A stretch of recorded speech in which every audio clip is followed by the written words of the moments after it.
तुमचं सर्वांचं मी आपल्या ट्रेड विथ डिटेल या युट्यूब चॅनलवर स्वागत करतो. आज आहे सेन्सेक्सची एक्सपायरी. आज तारीख आहे 16 आणि आज आहे गुरुवार आणि आज आहे सेन्सेक्सची एक्सपायरी. तर आपण आज बघणार आहोत की आपण कशा प्रकारे ट्रेड केला पाहिजे सेन्सेक्स मध्ये एक्सपायरीच्या दिवशी स्पेशली, की जेणेकरून आपल्याला प्रॉफिट होईल. आणि ट्रेड घेताना काय काय कोणकोणत्या गोष्टी बघितल्या पाहिजेत हे सर्व आपण आज डिटेलमध्ये बघणार आहोत, की चार्टचं अनालिसिस कसं करायचंय आणि कशा प्रकारे ट्रेड घ्यायचा. त्याच्यासाठी जर तुम्ही आता चॅनलला जर नवीन असाल तर आमच्या ट्रेड विथ डिटेल या युट्यूब चॅनलला नक्की सबस्क्राईब करा, कारण की आम्ही एकदम सोप्या भाषेमध्ये ट्रेडिंग शिकवण्याचा प्रयत्न करतोय. आणि तसंच आम्ही आमच्या युट्यूब चॅनलवर सगळी काही एकदम डिटेल इन्फॉर्मेशन टाकतोय, बेसिक पासून ते ऍडव्हान्स लेवल पर्यंतची. त्याच्यामुळे जर तुम्ही नवीन असाल आणि जर तुम्हाला जर इंटरेस्ट असेल ट्रेडिंग मध्ये आणि स्टॉक मार्केटमध्ये, तर आमच्या ट्रेड विथ डिटेल या युट्यूब चॅनलला नक्की सबस्क्राईब करा. चला तर आपण आता एक चार्टचा अनालिसिस करूया. आपण इथं बघू शकता की आपल्याला इथे एक रेजिस्टन्स दिसतोय आणि एक वरती एक रेजिस्टन्स आहे. तर आपण पहिले त्याला ड्रॉ करून घेऊया, लाईन मारून घेऊया त्याच्यावर. तर हा आपल्यासाठी आता इथं रेजिस्टन्सचा लाईन आहे. तुम्ही बघू शकता ही लाईन थोडीशी वरती येणार, हा बस इथं राईट, आणि दुसरी लाईन इथं येणार आपल्यासाठी आता, आणि एक इथे एक हे दोन, हे एरिया झाला.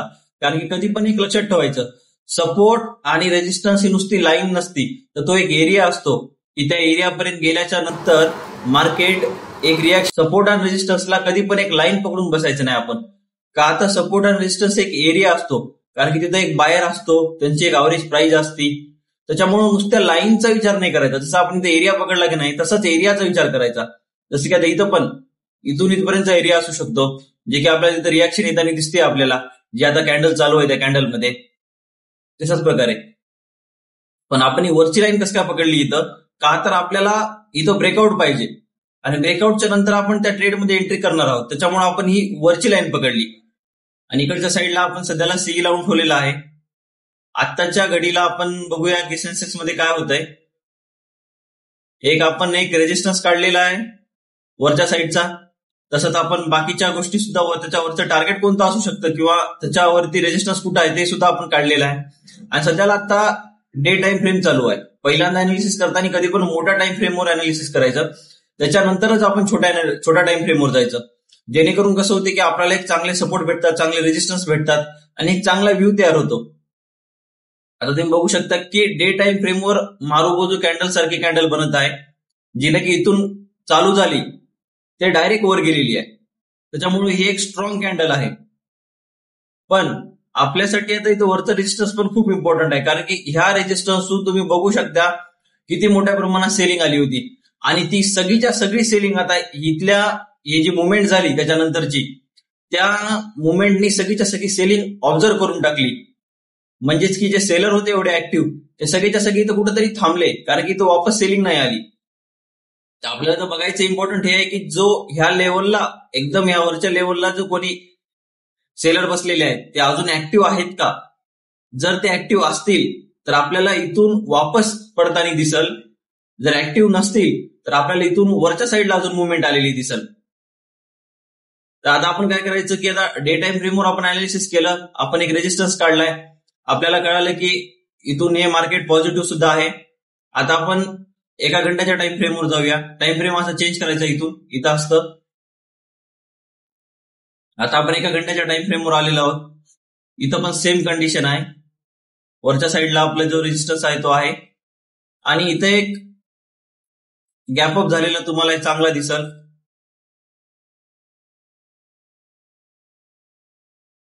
हा जो गॅप अप घेतलाय आणि ही जी कॅन्डल बनली, तिच्या लो आपल्यासाठी खूप इम्पॉर्टंट आहे, कारण की तो मारुबोजू कॅन्डल आहे, तिची लो खूप इम्पॉर्टंट असते. तिचा जर लो तुटला तर सेलिंग खूप जास्त यायचं प्रमाण असतो. त्याच्यामुळे हा लो खूप महत्वाचा असतो आपल्यासाठी. त्याच्यामुळे आपण इथे एक लाईन मारून ठेवूया, जे की आपल्याला छोट्या टाइम फ्रेमवर युजफुल होईल एक्झिटसाठी.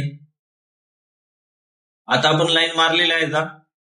आपण आता वाट बघणार आहोत की आपलं रेजिस्टन्स ब्रेक होतं का, आपण जी ही लाईन काढून जो सपोर्ट काढला तो सपोर्ट ब्रेक होतो.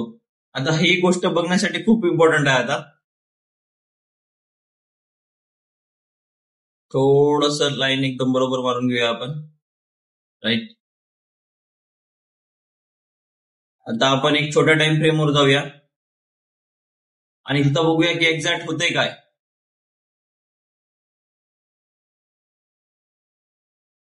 आणि आता आपण जे रेजिस्टन्स काढलेत ते सध्याला खूप वरती आहेत आणि आजच्या तारखेमध्ये तिथपर्यंतचीच मुवमेंट, तितकी मोठी मुवमेंट येईल ह्याची शाश्वती नाहीये. त्याच्यामुळं आपण काय करायचं की एक छोट्या टाइम फ्रेमवरचे सुद्धा रेजिस्टन्स काढून घ्यायचे किंवा एकदम जवळचे रेजिस्टन्स काढून घ्यायचे. पण त्याच्यासाठी आता चार्ट मोठा होत नसेल तर मग अजून एक सोपा पर्याय आहे त्याच्यासाठी एक इंडिकेटर काम करतं, त्याला म्हणतो आपण की पिव्हेट पॉइंट. पिव्हेट पॉइंट आपल्याला जे वरच्या साईडचे रेजिस्टन्स असतात तो काढून देतो. तर आपण बघूया पिव्हेट पॉइंट मध्ये आता जवळचा आपल्याला कुठं रेजिस्टन्स भेटतो का, आणि तो रेजिस्टन्स आपण आपला टार्गेट ठेवण्याचा प्रयत्न करूया आपण आजसाठी. आपल्याला इथे एक रेजिस्टन्स दिसतोय,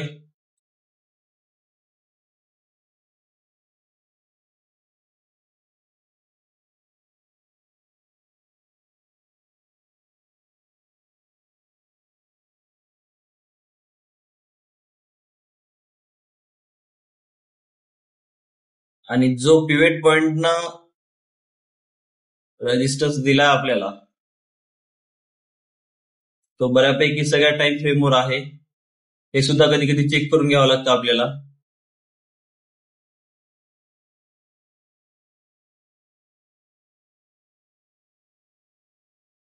तर ठीक आहे, आपण वापस आपल्या 15 मिनिटाच्या टाइम फ्रेमवर जाऊया.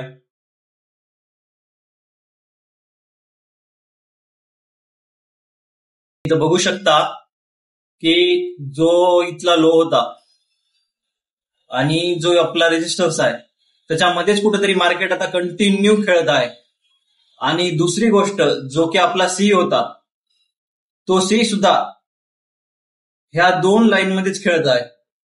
त्याच्यात आपण एक कॉन्ट्रा कॉल घेऊ शकतो किंवा आपण असं म्हणू शकतो की आपण हे जे रेजिस्टन्स आहे ते ब्रेक व्हायच्या अगोदर सुद्धा आपण आता ट्रेड घेणार आहोत. कसं काय, तर कुठेतरी आपल्याला वाटतंय की आज हा रेजिस्टन्स ब्रेक झाला पाहिजे. आणि दुसरी महत्वाची गोष्ट, हा जो सी आहे तो आता एक 37-35 रुपयाच्या आसपास चलत आहे आणि आपला स्टॉप लॉस आहे 27 रुपयाचा, म्हणजे की फक्त आणि फक्त 10 पॉईंट, आणि तो पण 20चा लॉट साईज असल्या पाहिजे. 10 पॉईंट काय जास्त तेवढे मायने करत नाहीत. त्याच्यामुळे एक 10 पॉईंटच्या स्टॉप लॉसवर आपण एक रिस्क घेऊ शकतो की हे रेजिस्टन्स पर्यंत जाईल आणि रेजिस्टन्स ब्रेक करेल. आज ही रिस्क आपण आज घेऊ शकतो. आणि 10 पॉईंटचा स्टॉप लॉस काहीच मायने राखत नाही, कारण वरच्या साईडला आपल्याला एक तो प्राइस डबल ट्रिपल होण्याची पॉसिबिलिटी आहे. त्याच्यामुळं आपण जो आता सेन्सेक्सचा सी आहे 83,200चा तो बाय करणार आहोत. आपण त्याच्यामध्ये 3 लॉट घेऊया, कारण की प्राइस खूप कमी आहे आणि 20चा लॉट आहे.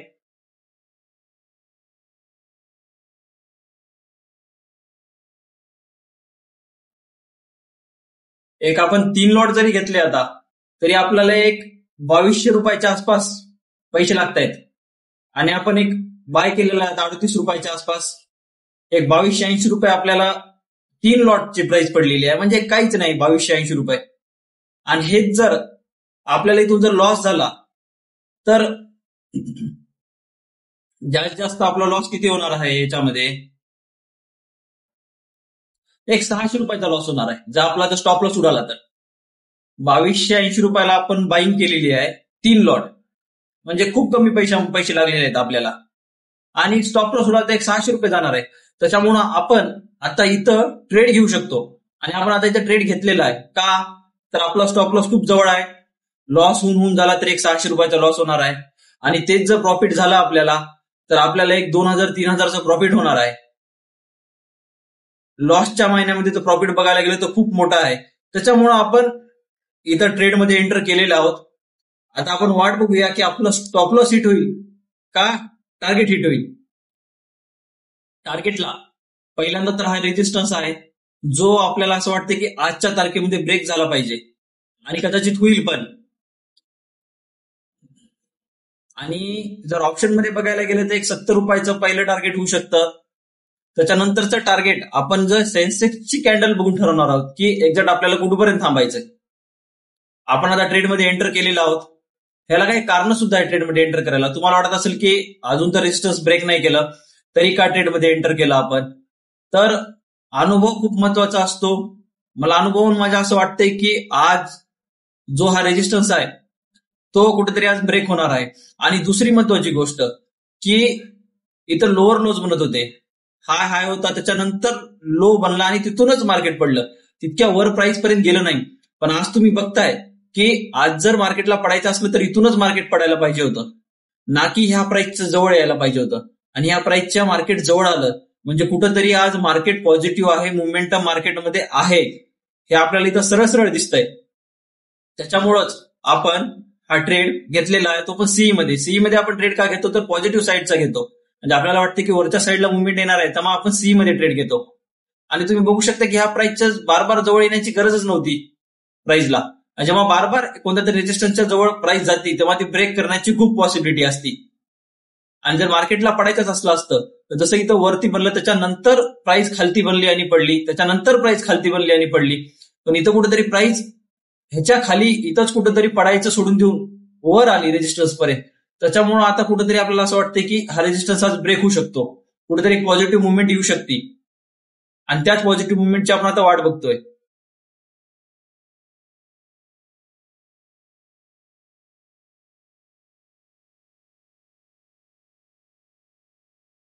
आणि म्हणून आपण ट्रेड घेतलेला आहे.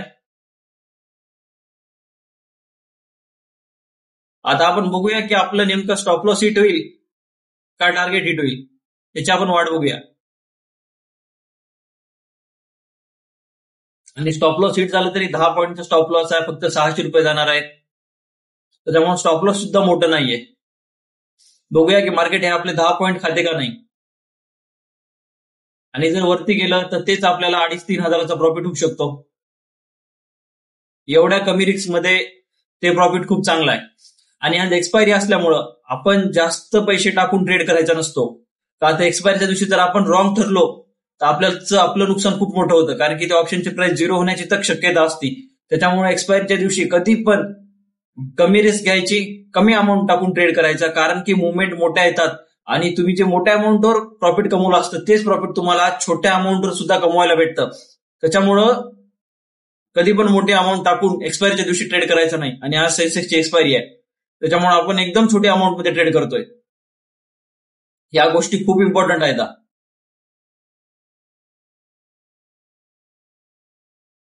चला तर बघूया काय होईल. आणि तुम्ही जर आमच्या चॅनलवर नवीन असाल तर आमच्या चॅनलला ट्रेड विथ डिटेल या चॅनलला नक्की सबस्क्राईब करा, लाईक करा, शेअर करा. तुम्हाला आम्ही एकदम सोप्या प्रमाणात ट्रेडिंग शिकवण्याचा प्रयत्न करतोय, त्याच्यामुळे आमच्या चॅनलला नक्की सबस्क्राईब करा. आणि लाईव्ह ट्रेड कसा घ्यायचा हे तुम्हाला कदाचितच कोणतं चॅनल दाखवत असेल, त्याच्यामुळं आमच्या चॅनलला नक्की सबस्क्राईब करा.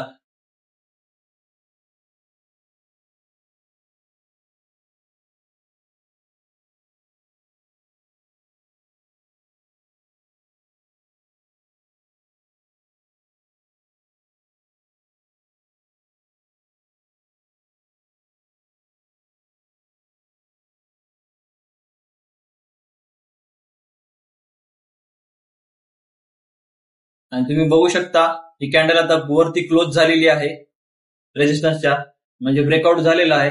आणि आता ह्या कॅन्डलचा हाय तुटल्याच्यानंतर तुम्हाला एकदम अजून चांगली मुवमेंट बघायला भेटेल इथं. कारण की आता खूप सारे जे ट्रेडर असतील जे वाट बघत होते ह्या रेजिस्टन्स ब्रेक व्हायची, ते आता सगळे सगळं कदाचित एंट्री करतील. आणि त्यामुळे आपल्याला एक चांगली मुवमेंट अजून आपल्याला इथं बघायला भेटेल.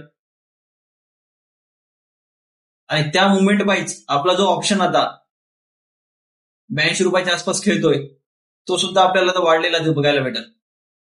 आणि ही ऑप्शनची प्राइस कदाचित ट्रिपल पण होऊ शकते. आता प्राइस मध्ये तुम्ही मुवमेंट आलेली बघू शकता. प्राइस वर जात आहे, एकदम चांगल्या प्रकारे वर जात आहे. आपलं ऑप्शन आता कदाचित ट्रिपल व्हायला चालू झालेलं आहे. मुवमेंट बघू शकता तुम्ही. आता बाहेर खूप जास्त प्रमाणात ऍक्टिव्ह झाले कारण की इथं ब्रेकआउट भेटलेला आहे. या ब्रेकआउटनं खूप साऱ्या लोकांनी बाईंग केली असेल इथं. आणि ह्या बाईंग पायी आपलं ऑप्शनची तुम्ही प्राइस बघू शकता. 101, 102 रुपये चालू आहे आणि 114च्या आसपास आपण जो 38 रुपयाला बाय केला होता त्याची किंमत आता 3 पट होऊ शकते ऑप्शनची.